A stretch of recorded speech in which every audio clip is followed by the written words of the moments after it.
अनेक सोरायसिसचे पेशंट आपल्या ओपीडीला येत असतात आणि त्यांना एकच प्रश्न असतो की मॅडम, हा आजार पूर्णपणे बरा होतो की नाही? तर आयुर्वेदानुसार याला किटी व कुष्ठ असं म्हणतात आणि त्याच्यामध्ये क्लेदक कफ हा आपल्या शरीरामध्ये वाढलेला असतो. यामध्ये जे पहिलं लक्षण दिसून येत असतं ते आपल्या शरीरावर रेड पॅचेस येतात आणि व्हाईट स्केल्स पडायला लागलेले असतात आणि अतिशय जास्त प्रमाणात तिथे आपल्याला इचिंग दिसून येत असतं. ते कमी होताना खूप त्रास होत असतो.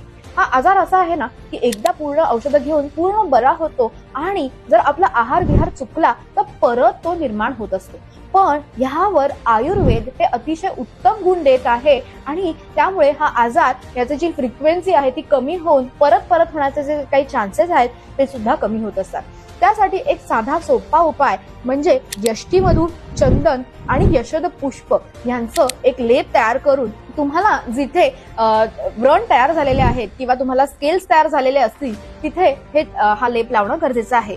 आणि ह्या आजाराविषयी तुम्हाला अजून माहिती जाणून घ्यायची असेल तर जरूर मला संपर्क करा.